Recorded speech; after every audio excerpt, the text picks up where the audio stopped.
Hello বন্ধুরা, চললাম আজকে আবার একটু ঘুরু কাছাকাছি। আর এর মুডটা কেন অফ হয়ে আছে কেন? ঘুরতে যাচ্ছিস তারপরও আহারে বেচারা ভিডিওই করলো না, সরে গেল। তো চলো আজকে একটা দারুণ জায়গায় যাচ্ছি, গিয়ে তোমাদেরকে দেখাবো কোথায় সেটা। তো আজকে স্পেশালি বাচ্চাদের নিয়েই একটু ঘুরতে বেরালাম, আর তার সাথে একটু ভিডিও বানানো হবে সেই কারণে। তো আমরা কিন্তু মেট্রোতে উঠে পড়েছি। সবসময় কোথাও ঘুরতে গেলে বেসিক্যালি বাইকে করেই যাওয়া হয়, তো আজকে ভাবলাম বাইক বাদ দাও, চলো আজকে একটু মেট্রো করে মেট্রোর মজা নিতে নিতে ঘোরা যাক। আর মেট্রো করে যেখানে আমরা যাচ্ছি সেটা অনেকটাই সুবিধা, আর বাইক নিলেই বাইক রাখার ঝামেলা, পার্কিংয়ের ঝামেলা, তো সেই কারণে ওখানেই চলে আসলাম। আর এই যে আমার বড়মশাই কিন্তু এখন এখানেই ভিডিও শুরু করে দিয়েছে অলরেডি।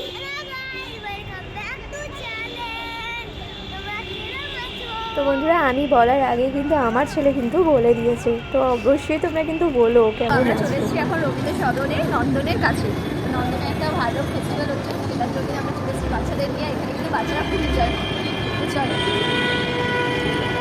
এখন ওর দাদার এখানে একটা বই পছন্দ হয়েছে, ও বই কমিক বই পড়তে খুব ভালোবাসে, কার্টুনের বইগুলো। তো এখন এই যে একটা বই পছন্দ করে নিয়েছে, তো সেটাই কিনছে। আচ্ছা, বাচ্চার মনই হয়, ও কাউকে কিছু বলেনি, ওর পছন্দ হয়েছে, ও নিজে দাম করেছে, আর সেই দামেই ও নিয়েও নিয়েছে দাম দর করে। আর যে বার্গেনিং করতে হয় বা কিছু, ও কিচ্ছু করেনি। লোকটাও বেশ মনে মনে ভাবছে যাক ভালোই হলো। এই যে বন্ধুরা, আমরা কিন্তু নন্দনে প্রবেশ করে গেছি, আর এই ফেস্টিভ্যালটা কিন্তু অনেক দিন ধরেই চলছে। আমরাই মনে হয় লেটে আসলাম, সবার হয়তো এতদিনে ঘোরাও হয়ে গেছে এখানে। আর এই ফেস্টিভ্যালটা 28শে জানুয়ারি অবধি চলবে। আমার ভিডিওটা এডিট করতে অনেকটাই লেট হয়ে গেল, হয়তো যতদিনে আমি পোস্ট করব ততদিনে হয়তো অনেকটাই লেট হয়ে যাবে। তো কারা কারা এই জায়গায় ঘুরেছো অবশ্যই আমাকে কমেন্টে জানিও। আর যারা যারা এখনও অবধি যাওনি, তাদের হাতে সময় থাকলে অবশ্যই কিন্তু একবার ঘুরে আসতে পারো, খুব মজা লাগবে। আর বাচ্চাদের কিন্তু এখানে খুব মজা আসবে, বিশেষ করে ছবি তুলতে। আর এখানে 3টে শোয়ের টাইম আছে, বেলা 12টা থেকে রাত্রি 9টা পর্যন্ত, আর এটা কিন্তু পুরোটাই ফ্রি। তো এটা বাচ্চাদের ফেস্টিভ্যাল, তাই বাচ্চাদের পছন্দের কিছু কার্টুন এখানে কিন্তু ফুটিয়ে তোলা হয়েছে, যেরকম প্রিন্সেস আর হ্যারি পটার। আলাদিনের আশ্চর্য প্রদীপও কিন্তু আছে। তোমাদের যদি মনের কোনো ইচ্ছা থাকে তাহলে অবশ্যই কিন্তু চেয়ে নিতে পারো। তো এখানে কিন্তু হ্যারি পটার এবং তার লাইব্রেরিকে তুলে ধরা হয়েছে, দেখতেই পাচ্ছ। তবে আমরা তো বড়, তাই আমাদেরকে কিন্তু ভেতরে ঢুকতে দেওয়া হচ্ছে না। ভেতরে ঢুকতে গেলে কেউ বলছে পাস লাগবে তারপরে তোমরা ঢুকতে পারবে, আর কেউ বলছে শুধুমাত্র বাচ্চারা ঢুকতে পারবে, বড়রা ঢুকতে পারবে না। কিন্তু আমি তো দেখলাম বড়রা ঢুকেও বেশ ঘুরছিল এবং ফটো তুলছিল, তাই বাইরে থেকে যতটুকু পারলাম তোমাদের সাথে শেয়ার করলাম ভিডিও করে। শীতকালে কিন্তু একটা জিনিস খুব ভালো লাগে, যেখানেই ঘুরতে যাও না কেন এই এত সুন্দর সুন্দর ফুল কিন্তু তোমরা দেখতেই পাবে। এই যে হলো ডাইনোসর, ডাইনোসর দেখলেই আমাদের কি মনে পড়ে? জোরাসিক পার্ক, তাই না? আর ওই যে দূরে গাছটা দেখতে পাচ্ছ মানুষ সাজানো, এটা কিন্তু গাছের ওপরেই করা। সত্যি আমি তো জাস্ট শকড হয়ে গেছি, বুঝতেই পারিনি যে ওটা গাছ ছিল বলে, এত সুন্দর লাগছে। যারা কারিকার্য করেছে তারা কত সুন্দরভাবে কারিকার্য করেছে। এতক্ষণ আমরা দেখলাম হ্যারি পটার, এবার কিন্তু চলে আসলাম জোরাসিক পার্ক। চলো জোরাসিক পার্কে কি থিমটা বানিয়েছে তোমাদেরকে দেখাই। এই যে হলো জোরাসিক পার্ক, আর এখানে দেখো বড় বড় ডিম রাখা ডাইনোসরে। কেউ কি নেবে নাকি? বিশাল বড় অমলেট করে খেয়ে নেওয়া যাবে কিন্তু। আর এই যেখানে জিপ গাড়িটা দেখতে পাচ্ছ, এটা কিন্তু পুরোটাই ফ্রি রাইড ছিল, শুধুমাত্র বাচ্চাদের জন্য। এখানে তোমরা কিন্তু লাইন দিয়ে বাচ্চাদেরকে গাড়িতে তুলে দিতে পারো, আবার এখানেই তোমরা বড়রা মানে গার্জেনরা ওয়েট করবে, বাচ্চাদেরকে এখানেই নামিয়ে দেবে।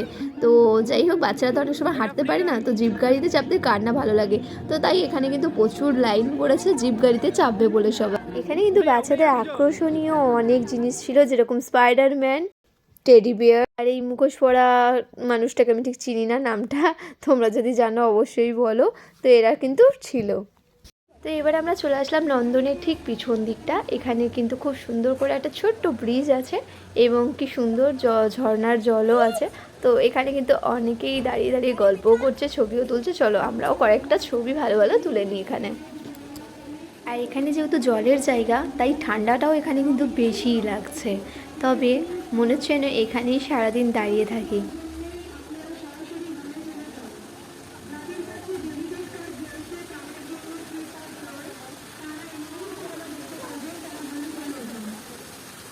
ওয়াও, কি অসাধারণ লাগছে বন্ধুরা, দেখো। আর এটা যখন সন্ধ্যে হয়ে যাবে, লাইট জ্বলবে, তখন কিন্তু আরও সুন্দর লাগবে।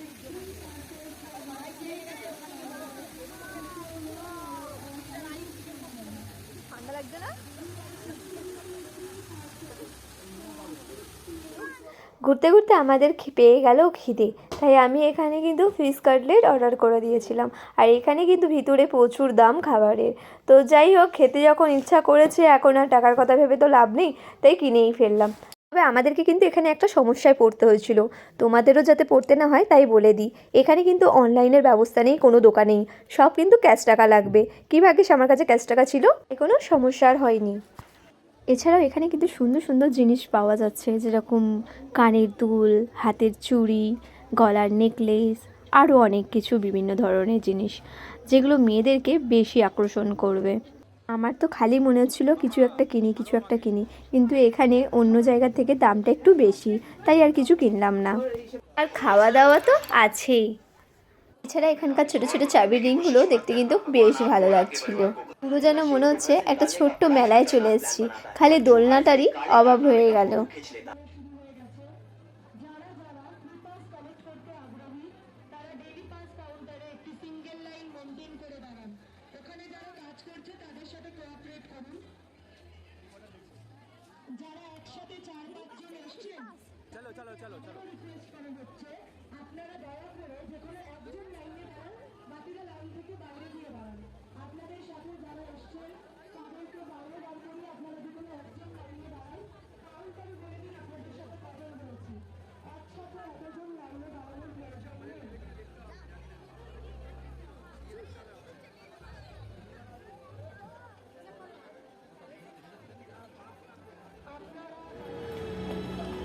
আমি কিন্তু নন্দনে প্রথম টাইমে আসলাম।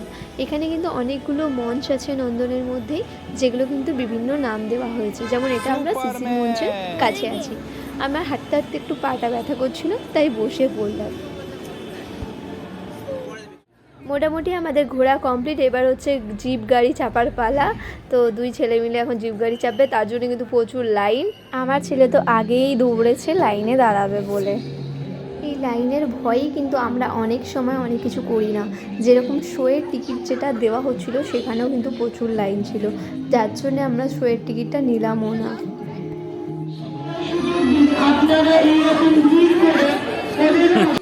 আর ওখানে গিয়ে আমাদের কাটানো কিছু সুন্দর সুন্দর মুহূর্ত তোমাদের সাথে তুলে ধরলাম। কেমন লাগলো অবশ্যই কমেন্টে জানাতে ভুলো না।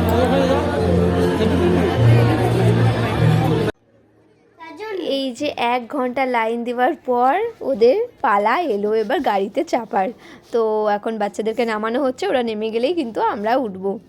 আমি ভেবেছিলাম হয়তো বড়োদেরকেও নিয়ে যাবে, কিন্তু না, বড়োদেরকে নিয়ে যাচ্ছে না। তবে তোমরাই বলো বন্ধুরা, আমাকে কি বড় বলা যায়? আমিও তো বাচ্চাই, বলো। আমার দুই ছেলেই যা শান্ত, কী আর বলবো, ওদেরকে একা ছাড়তে একটু ভয়ই লাগছিল। তবে যেহেতু এখানে অনেক সবাই আছে, তাই একটু সাহস করে ছাড়লামই। এখানে কিন্তু ভিড়ও বেশ ভালোই হয়েছে। লাইন দিল কে আর জিপ গাড়ি চড়ছে কে। দেখতে দেখতে কিন্তু সন্ধে পুরো হয়ে গেল। সন্ধে হতে না হতেই সবাইকে কিন্তু নীল নীল লাগছে, তাই না? বিকালবেলা একরকম লাগছিল, আর এখন সবাইকে নীল ভূতের মতো লাগছে।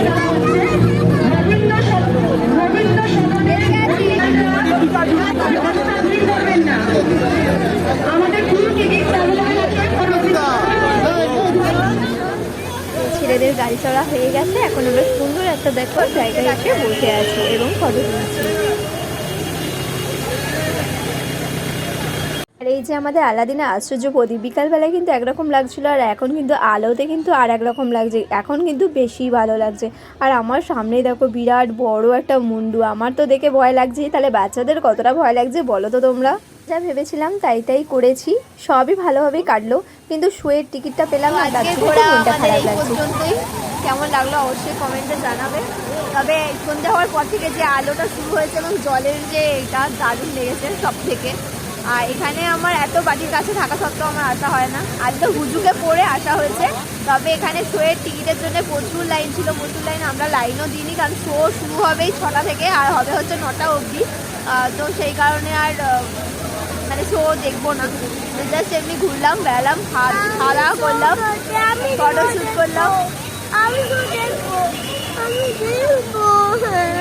যখন বলছিলাম দেখবো দেখবো, তখন তো বলছিলেন না দেখবো, তুমিও বললো দেখবে না, দাদাও বললো দেখবো।